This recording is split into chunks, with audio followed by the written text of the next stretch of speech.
কোর্টের মধ্যে গীতা একে একে ঝর্ণা চৌধুরী আর কৃষ্ণমোহনকে তার কথার জালে ফাঁসিয়ে তাদের মুখ থেকে না শুধু সত্য বার করতে সক্ষম হয়, বরং তারা সবাই যে মিথ্যে বলছে সেটা কোর্টের সামনে খুব সহজেই গীতা প্রমাণ করে রেখে দেয়।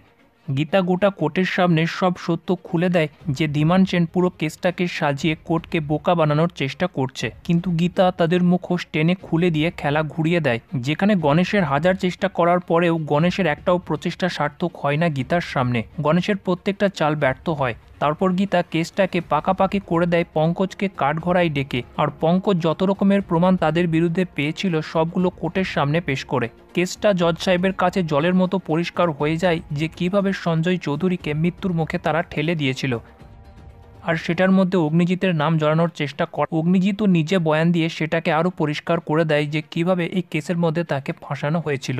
শেষমেশ জজ সাহেব সমস্ত সাক্ষীদের বয়ান আর কোর্টের মধ্যে পেশ করা যাবতীয় প্রমাণগুলির ভিত্তিতে ধীমান সেনকে 14 দিনের জেল হেফাজতের নির্দেশ দেয়।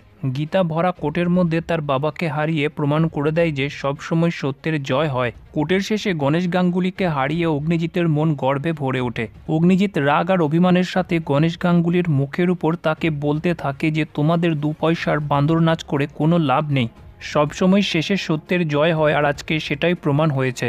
আমার বাড়ির বউ আপনার মুখে কেমন ঝামা ঘষে দিয়েছে তো? ঝামা ঘষার স্বাদটা আপনি ভালো করে পেয়েছেন তো? কেমন জব্দ করে দিল আমার বাড়ির বউ আপনাকে? আর অগ্নিজিতের গণেশকে এভাবে অপমান করতে দেখে গীতার হঠাৎ করে ভীষণ খারাপ লাগতে শুরু করে।